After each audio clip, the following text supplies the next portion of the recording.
Sir मैं ये पूछना चाहूँगा 190 मिलियन पाउंड्स का एक केस है सर, अल-कादिर ट्रस्ट। सर ये इसमें भी काफ़ी साल हो गए हैं सर, तो मैं आपकी मौजूदगी का फ़ायदा उठाते हुए पूछना चाहता हूँ कि इसका क्या स्टेटस है सर, कहाँ खड़ा है ये केस सर? देखिए 190 बिलियन पाउंड के केस में वही तखीरी हरबे इस्तेमाल किए जा रहे हैं जो तोशा खाना के केस में किए गए थे। पाकिस्तान की तारीख की सबसे बड़ी डकैती है कि अरबों रुपया माफ कर दिया गया। सुप्रीम कोर्ट कह चुका है कि ये आपने गलत किया। और अब मैं क्या कह सकता हूं कि एक सहूलतकारी जो है वो इस केस में नजर आती है। 5-5 कैरेट डायमंड की अंगूठियां मांगी गई और बार बार कहा गया हम फाइलों का पहिया लगाएंगे। अल-कादिर ट्रस्ट की जमीन ली गई, फराह गोगी ने बनी गाला में जमीन ली। तो ये तो बड़ा ओपन एंड शट केस है कि आपने काबीना में वो लिफाफा नहीं खुलने दिया।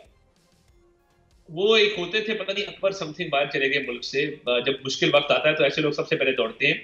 वो अकबर समथिंग थे एहतिसाब के कोई शहजाद अकबर, शहजाद अकबर, हाँ शिराद अकबर, मैं भूल गया था। आजकल नजर नहीं कहाँ है आते। सर वो, कहाँ है? हुकूमत के हाथ से कैसे निकल गए?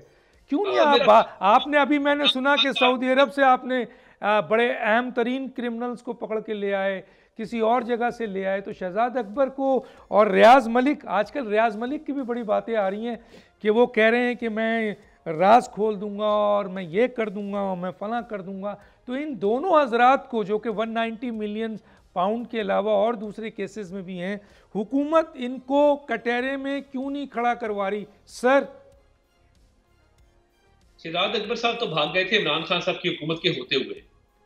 इमरान खान साहब ने कुछ लोगों को मुल्क से भगाया, उस वक्त फराह गोगी को भगाया, शिराद अकबर को भगाया। तो मैं तो उनको इनवाइट करना चाहता हूँ कि पाकिस्तान में आए, कम से कम अपने लीडर के हक में एक प्रेस कॉन्फ्रेंस ही करते हैं अडयाला जेल के बाद खड़े होके। जुल्फी बुखारी भी है सर। जी भैया, अब सारे भागे में है ना। बात ये है कि ये बंद फाफा शिराद अकबर साहब लाए थे काबीना की मीटिंग में, लोगों ने कहा खोलो, नहीं खोला गया क्योंकि बदनीति थी। छुपाते आप किस चीज को है जिसमें बदनीति हो, अरबों रुपए का घपला हो, आपने रिश्वत ली हो। तो ये केस अपने मंतकी इंजाम तक पहुंचना चाहिए। और प्रोसिक्यूशन तो हो रही है नैब की तरफ से, मगर जो डिफेंस है, बुशरा बीबी कभी शोर करती है, कभी खान साहब शोर करते हैं। जवाब देना कि ये किया कि नहीं किया, बंद लफाफा अप्रूव हुआ था नहीं हुआ था, अल-कादिर की जमीन ली थी नहीं ली थी, सुप्रीम कोर्ट का ऑर्डर आ चुका है, तो अब ताखीर किस बात की है? सर मैं सब्सक्राइब करें और बेल दबाएं ताकि कोई खबर रह न जाए।